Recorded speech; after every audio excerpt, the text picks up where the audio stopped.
গৌৰীপুৰ আলমগঞ্জ গড়কাপ্তানি পথ অৱৰোধ কৰি ৰাইজৰ তীব্ৰ প্ৰতিবাদ।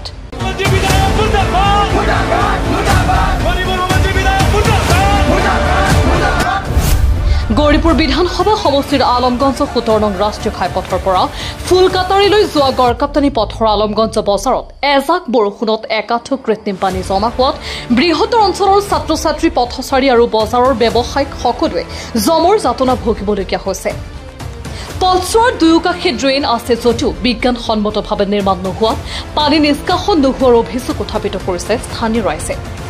আলমগঞ্জ বজাৰ সমিতিয়ে খাজনা গ্ৰহণ কৰে ঠিকেই, কিন্তু বছৰ বছৰ ধৰি বৰষুণ আহিলেই পথছোৱাত পানী জমা হৈ ব্যৱসায়িক ছাত্ৰ ছাত্ৰী আৰু পথচাৰী অসুবিধাৰ সন্মুখীন হোৱাৰ পিছতো নীৰৱ ভূমিকাৰ অভিযোগ তুলিছে ব্যৱসায়ীসকলে। আজি দুপৰীয়াৰ ভাগত বজাৰৰ ব্যৱসায়ী আৰু স্থানীয় ৰাইজ গৌৰীপুৰ বিধায়ক আৰু বজাৰ সমিতিৰ বিৰুদ্ধে গড়কাপ্তানি পথৰ ওপৰত বাঁহ বান্ধি অৱৰোধ কৰি তীব্ৰ প্ৰতিবাদ সাব্যস্ত কৰে। অতি সোনকালে উক্ত সমস্যা সমাধানৰ বাবে চৰকাৰ লগতে জিলা আয়ুক্তক দাবী উত্থাপন কৰে ৰাইজে।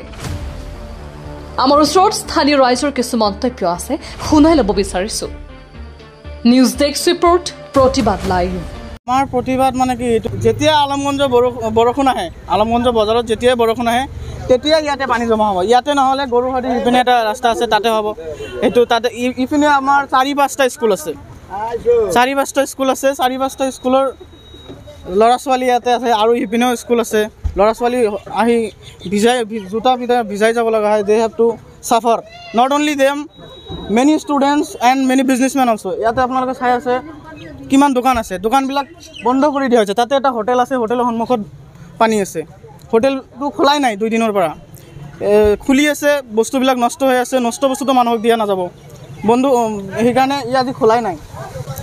আৰু আমাৰ যিটো বজাৰ কমিটি আছে, কমিটিয়ে সপ্তাহত এদিন আহে কালেকশ্যনৰ কাৰণে। সিহঁতে এটা পদক্ষেপ লোৱা নাই আমাৰ কাৰণে। কালেকশ্যনটো লয়, সপ্তাহত এটা কালেকশ্যন ল'ব লাগে, কালেকশ্যনটো লয়। নেতা আহে ভোট ল'ব লাগে, ভোট লয়। ৰিচেণ্টলি ইলেকশ্যন হৈ গ'লে, এতিয়া নেতা আহে ভোট ল'বলগীয়া টাইমত ভোট লৈ যায় আৰু কোনো খবৰ নাই। ড্ৰেইনটো দিছে যে, ড্ৰেইনটো যে বাহিৰ হৈ যাব লাগিব। ড্ৰেইনটোতো খালি ইয়াতে গাড্ডা খুলিলে নহ'ব, ৱেষ্ট প্ৰডাক্টটো বাহিৰ কৰি দিব লাগিব। ক'তবা ৱেষ্ট প্ৰডাক্টটো বাহিৰ কৰিব দিয়া যোৱা নাই, ইয়াতে খালি খুদি থৈছে, ইয়াতে জমা হৈ আছে। যেতিয়া জমা অভাৰলোড হয়, অভাৰলোড হোৱাৰ পিছত ৰাস্তাত সোমাই আহে। মানুহৰ যিটো ৱেষ্ট প্ৰডাক্ট আছে ঘৰৰ, সেইটো ড্ৰেইনত আহি জমা হৈ যায়। ড্ৰেইনত যেতিয়া অভাৰ হৈ যায়, ড্ৰেইনৰ পৰা ইয়াতে আহে। এতিয়া সেইটোৰ কাৰণে আমালোকে পিচফুলি প্ৰটেষ্ট কৰিছোঁ। এইটো আমালোকে উত্থান কৰা নাই। এইটো হ'ল যে আমাৰ ৰাস্তাটো ঠিক কৰিব লাগে ইমিডিয়েটলি, এজ চুন এজ পচিবল। MLA ক ৰিকুৱেষ্ট কৰা হৈছে আমাৰ তৰফৰ পৰা যে ৰাস্তাটো ঠিক কৰিব। আমাৰ DC ছাৰক কৈছোঁ আমি আপোনাৰ মাধ্যমত যে আমাক ঠিক কৰি দিব লাগিব, নহ'লে ইয়াৰ পৰা আৰু এটা ডাঙৰ প্ৰটেষ্ট হ'ব।